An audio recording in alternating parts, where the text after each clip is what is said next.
बच्चों, hi Purvi. Welcome to our personal tutor channel. आज हम लोग रुचिरा कक्षा 7 का प्रथम पाठ पढ़ने वाले हैं, यानी पहला पाठ सुभाषितानि यानी सुभाषित, जिसका हिंदी में मतलब होता है सुंदर वचनों का संकलन।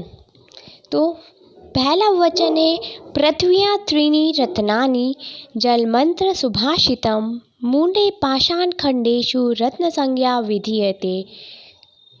यहाँ पृथ्व्या मतलब होता है पृथ्वी पर, अननम अन्न, त्रीणि तीन, सुभाषितम सुंदर वचन, मूंडे मूर्ख लोगों के द्वारा, पाषाण खंडेषु पत्थर के टुकड़ों में, संज्ञा मतलब नाम, विधीयते मतलब किया जाता है। इसका सरलार्थ है पृथ्वी पर 3 ही रत्न हैं, यथा जल, अन्न, सुंदर वचन। मूर्ख लोगों ने हीरा, पन्ना यानी पत्थरों के टुकड़ों का नाम रत्न न रख दिया है। दूसरा वचन है सत्येन धारते पृथ्वी सत्येन तपते रवि सत्यनेन वात्ये वायुष सर्व सत्य प्रतिष्ठाम। धारते मतलब होता है धारण किया जाता है, तपते जलता है, सर्वम सब, रवि यानी सूर्य, वाति बहती है, प्रतिष्ठा मतलब स्थित है। इसका सरलार्थ है पृथ्वी सत्य के द्वारा ही धारण की जाती है, सूर्य सत्य के द्वारा तपता है, वायु भी सत्य के द्वारा बहती है, सब सारा संसार सत्य में स्थित है। तीसरा वचन है दाने तपसी शोवे च विज्ञाने विनयनये विस्मयो नाहित कर्तव्यो बहुरत्ना वसुंधरा।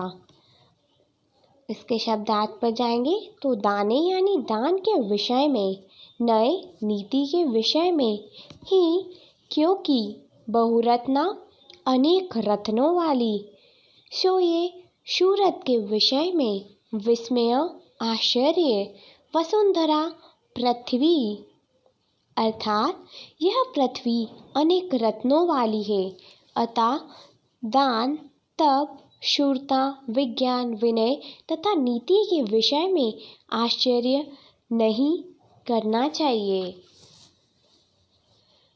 चौथा वाक्य है सिद्धरेव सहा सिद्ध सिद्धि कुर्वती संगधम सिद्धि विर्वांत मेंत्री च नासभिंत कृणिच दारिंतम। अर्थात सज्जन व्यक्तियों के साथ ही बैठना चाहिए, सज्जन व्यक्तियों की संगति करनी चाहिए, सज्जन लोगों के साथ विवाद और मित्रता करनी चाहिए, दुष्ट लोगों के साथ कुछ भी आचरण नहीं करना चाहिए। पांचवा वचन है धन धान प्रयोगेषु विद्या संग्रहेषु च आहारे व्यवहारे च तत्लज्जा सुखी भवते। अब धन न धान्य का मतलब होता है धन और धान्य, संग्रहेषु संचय के विषय में, तत्लज संकोच को छोड़कर, प्रयोगेषु मतलब व्यवहार में, आहारे भोजन के विषय में, भवते यानी होता है, अर्थात धन्य और धान्य के व्यवहार में, विद्या के संचय के विषय में तथा भोजन और व्यवहार के विषय में संकोच का त्याग कर व्यक्ति सुखी होता है। और अंतिम वचन है क्षमावशी कृतिलोके क्षमया की न साध्यते शांति खंडक करे यस्य की करिष्यति दुर्जन।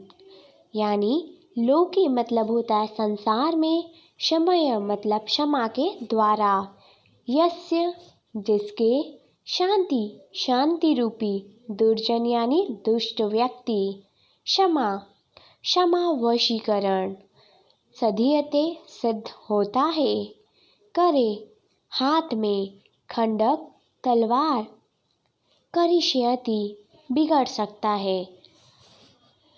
अर्थात इस संसार में क्षमा वशीकरण है। क्षमा के द्वारा क्या सिद्ध नहीं होता है। जिस व्यक्ति के हाथ में शांति रूपी तलवार है, दुष्ट व्यक्ति उसका क्या बिगाड़ सकता है। ये था इन सारे वचनों का अर्थ। अब इस पाठ का सार ये है कि प्रथम श्लोक में सुभाषितों का महत्व बताया गया है। इस संसार में जल, अन्न और सुभाषित ये तीनों ही रत्न बनाए गए हैं। हीरा, पन्ना आदि पत्थर के टुकड़ों को रत्न कहना व्यर्थ है। दूसरे श्लोक में सत्य की महिमा बताई गई है। इस संसार में पृथ्वी सत्य पर टिकी है। सूर्य सत्य के आश्रय से तपता है। सारा विश्व सत्य पर टिका हुआ है। तीसरे श्लोक में कहा है कि पृथ्वी पर अनेक रत्न हैं, यथा दान, तप, शौर्य, विनय इत्यादि। ये सभी रत्न परमात्मा प्रदत्त है। चौथे श्लोक में सज्जन व्यक्ति की महिमा कही है। हमें सज्जनों के साथ बैठना चाहिए, सज्जन लोगों का साथ करना चाहिए और उनके साथ ही मित्रता करनी चाहिए। पांचवें श्लोक में कहा है कि व्यक्ति को ज्ञान के संग्रह में आहर तथा व्यवहार के विषय में संकोच नहीं करना चाहिए। और छठे श्लोक में क्षमा का महत्व बताया गया है। जिस व्यक्ति के पास क्षमा रूपी हथियार है, उसका दुष्ट व्यक्ति कुछ बिगाड़ नहीं सकता। बच्चों, आई होप कि आपको ये पाठ समझ में आया होगा।